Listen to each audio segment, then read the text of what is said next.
पसंदीदगी का इजहार किया। उस सहाबी को पता चला कि अल्लाह के नबी सल्लल्लाहु अलैहि वसल्लम ने मेरे मकान को देखकर नापसंदीदगी का इजहार किया। तो हदीस पाक में आता है, उन्होंने, चूँकि सहाबी की बात सच्ची होती जो ख़बर देता है, उसने हुजूर से आके तस्दीक नहीं की बल्कि सीधे गए कुदाल उठाई और सारा मकान गिरा दिया। फिर हुजूर सल्लल्लाहु अलैहि वसल्लम फरमाते हैं कि जब तुम अपने घर के अंदर गोश्त बनाओ तो शोरबा ज़्यादा बना, क्योंकि जब आपने बनाया होगा उसकी खुशबू पड़ोसियों की तरफ भी गई होगी।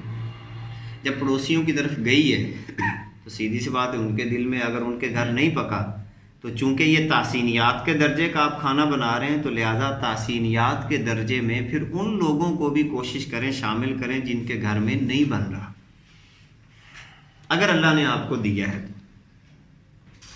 अब सवाल ये पैदा होता है इसी हदीस पाक से, एक चीज़ तो ये पैदा होती है कि तासीनियात जो हैं, तीसरा दर्जा, इनकी शोमेंट करना ये मुस्तहसन अमल नहीं है। क्यों? उसकी वजह यह है कि इससे फिर बहुत सारे लोग मुतासर होते हैं। अब इस वक्त का जो हमारा इकोनॉमिक सिस्टम है, उसको सबसे ज़्यादा मुतासर करने वाला क्या है? आपका टीवी इश्तिहार। मल्टीनेशनल कंपनियां करती हैं। मल्टीनेशनल कंपनियां जो हैं, आपको ज़रूरत का इश्तिहार कभी भी नहीं दिखाएंगी, हाजत का इश्तिहार कभी भी नहीं दिखाएंगे, बल्कि किस चीज़ का इश्तिहार दिखाएंगे? तासीनियात का। एक शख्स की आमदनी 100 रुपये है फ़र्ज़ करें, या 1000 रुपया है, और वो 200 की चप्पल ख़रीद सकता है, सिर्फ 200 की चप्पल। टीवी पे इश्तिहार देखता है कि वॉकिंग के लिए ऐसी चप्पल पहनी जाती है, वो बाकायदा एक, इसको कहते हैं कंज्यूमरिज्म का हैप्नोटिज्म। कंज्यूमरिज्म कहते हैं कि उन चीज़ों के बारे में खर्च करने का जज्बा पैदा करना कि जो इंसान की ज़रूरत में नहीं आती, और फिर हैप्नाटाइज करना इश्तिहारों के ज़रिए, मोटिवेट करना, इंसान के दिमाग को मशहूर कर देना कि वो समझे कि इसके बग़ैर तो मैं एग्जिस्ट ही नहीं कर सकता मुआशरे। मेयार ज़िंदगी अप करना, सोचना कि इस तरह का ड्राइंग रूम होगा तो मैं एग्जिस्ट करूँगा, इस तरह की मेरी बूदोबाश होगी तो मैं एग्जिस्ट करूँगा, वरना नहीं कर सकता। अब वो क्या करता है? वो 200 रुपये की चप्पल ख़रीद सकता था, उसने क्या किया? सीधे जाके 1000 रुपये की चप्पल खरीद ली। जब 1000 की खरीद ली, आमदनी तो यहाँ पे लग गई। अब बाकी महीना उसने गुजारा फ़र्ज़ करें कैसे करना है, तो दो ही सूरतें, या वो कर्ज लेगा या चोरी करेगा, रिश्वत लेगा, फ्रॉड करेगा, धोखा करेगा। अब देखें, एक दर्जे से आगे बढ़ने के लिए उसने अपना कितना बड़ा मुआशी नुकसान किया। अभी ये 3 तारीफ़ें आपके सामने आ गई, ज़रूरत, हाजत। तासीनियात की तारीफ़ ये है, डेफिनेशन ये है कि उसके इख्तियार ना करने से ना इंसान मरता है, ना मुशक्क़त होती है, ना मरेगा। वो होती लज्जत के लिए होती है, अपना ज़ौक़ पूरा करने के लिए होती है, वरना ना उसके साथ इंसान मरता है, ना मुशक्क़त होती है। अगले 2 दर्जे क्या है? इसराफ और तब्ज़ीर। ये दोनों लफ्ज़ कुरान में इस्तेमाल हुए हैं। दोनों के बारे में अल्लाह का फरमान ये है कि अल्लाह ना तो मुसरिफ़ीन को पसंद करता है और ना मुबज़्ज़िरीन को, बल्कि मुबज़्ज़िरीन के बारे में सख्त लफ्ज़ इस्तेमाल किए हैं अल्लाह ने कि वो शैतान के भाई होते हैं। इसराफ की मुख्तलिफ पहलू हैं जो कुरान और सुन्नत की रोशनी में बयान किए गए। एक इसराफ की तारीफ़ ये है कि वो चीज़ जो हलाल है उसको ज़ाय करना। एक रोटी की ज़रूरत थी, 2 घर में बना ली, एक खा ली, दूसरी ज़ाय हो गई, इसको इसराफ कहते हैं। सालन की ज़रूरत थी, थोड़ी ज़्यादा बना लिया इजाफी ज़ाय हो गया, ये इसराफ है। शादी ब्याह के मौके पे अमूमन ये इसराफ ज़्यादा होता है, और ख़ास तौर पे जो सऊदी अरब है उसमें तो बहुत ही ज़्यादा होता है। क्योंकि आप उम्रे पे जाएं तो हम तो चूँकि पाकिस्तानी होते हैं तो एक खाना लेके 3 बचा खा को लेते हैं, लेकिन वो क्या करते हैं, खाना एक का लिया तो वो बहुत ज़्यादा होता है, वो ऊपर दस्तरखान के डाल देते हैं और जितना खा लिया बाकी लपेट के कचरे में फेंक देते हैं। ये इसराफ है।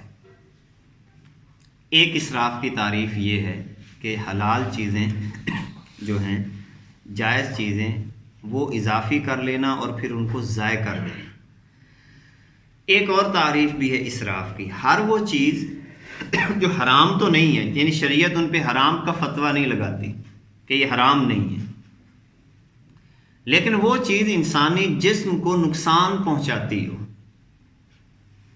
हर वो चीज़ जो हराम नहीं है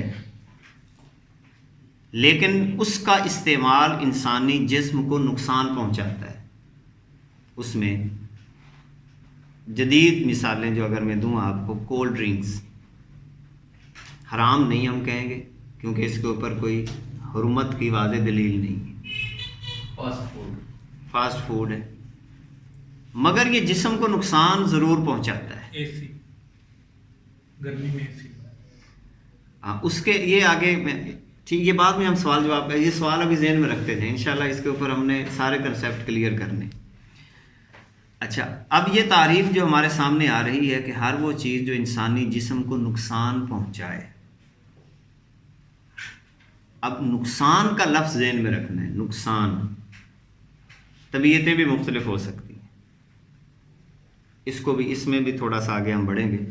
अच्छा, जब नुकसान पहुंचाएगी तो उस पर ख़र्च करना क्या होता है, इसराफ।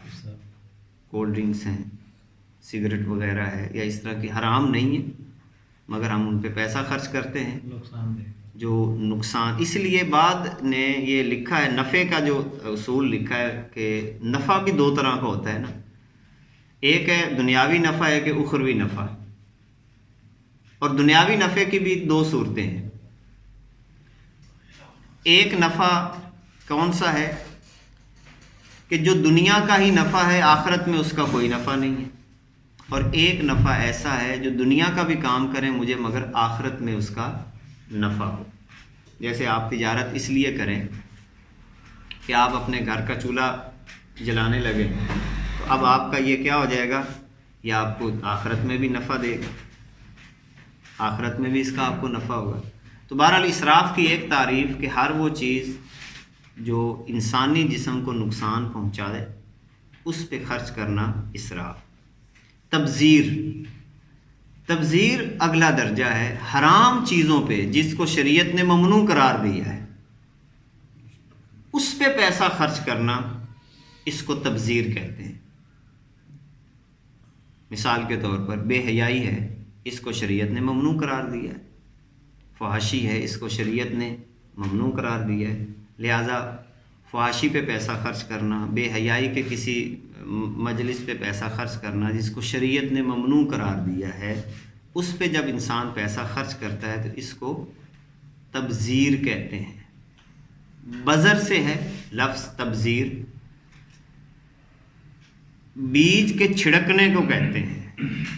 बुनियादी तौर पर बीज का छिड़कना अरबी ज़ुबान कहते हैं बज़र, गोया कि ऐसे ही पैसा फेंकना, छिड़कना, बस ऐसे ही लुटाने के माना में। उसमें तो अगरचे जब हम फेंकते हैं तो कोई ना कोई चीज़ उगती है, लेकिन इसका मादा वही है, लेकिन उससे एक मफहूम लिया गया, दूसरा नहीं, यानी कि वैसे ही पैसा फेंक देना, ज़ाय कर देना, इसको तब्ज़ीर कहते हैं। अब इसराफ और तब्ज़ीर पे तो, तब्ज़ीर पे तो बिल्कुल अल्लाह माफ़ करे उसकी तरफ तो हमने बिल्कुल नहीं जाना। इसराफ हमसे हो जाता है, लेकिन हत्तर वसा कोशिश करनी है कि ना हो, मिनिमम में है।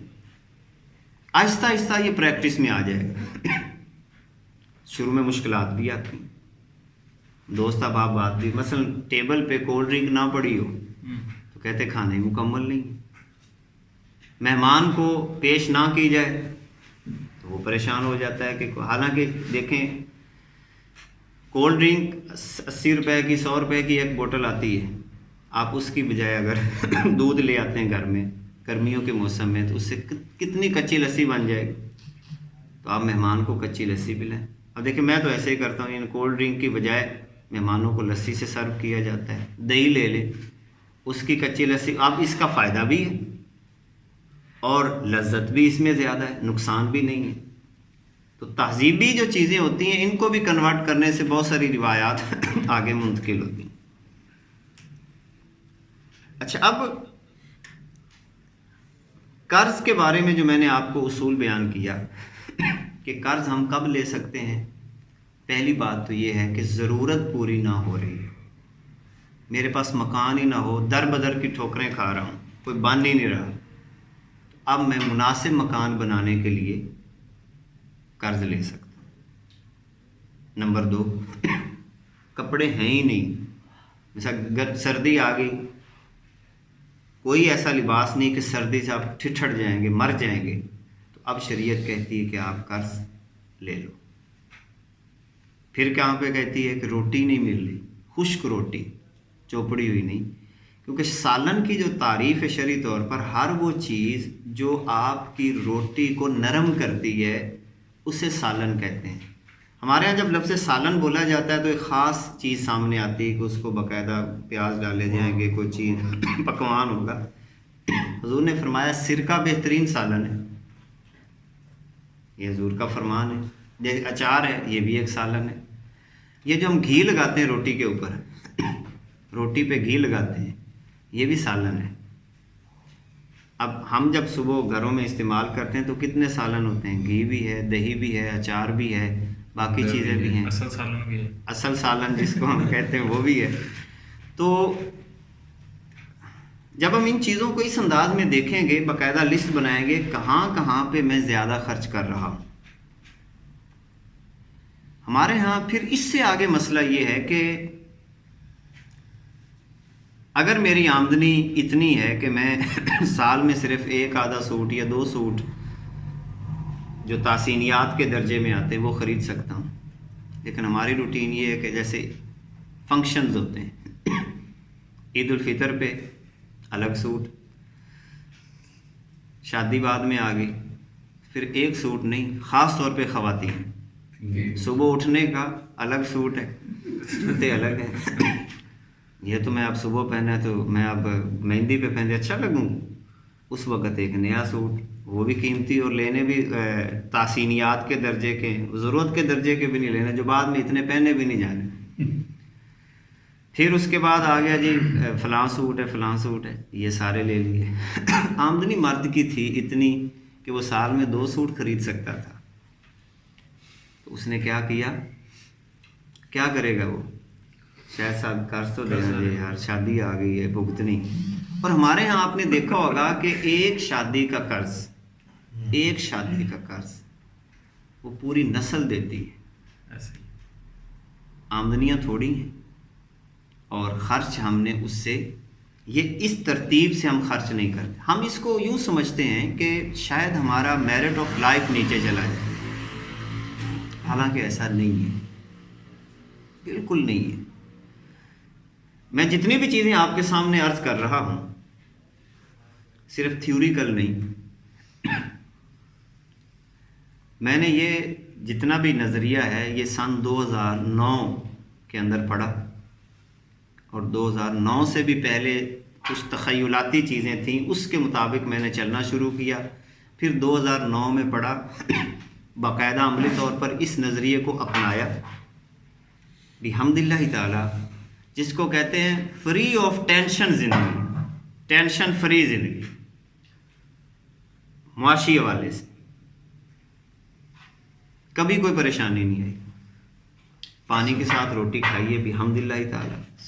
नहीं थे सालन के पैसे, मियाँ बीवी का अल्हम्दुलिल्लाह कंप्रोमाइज़ था। और इसमें यह भी ज़रूरत है कि पहले आप घर में इस चीज़ को अच्छे तरीके से तरबियत दें।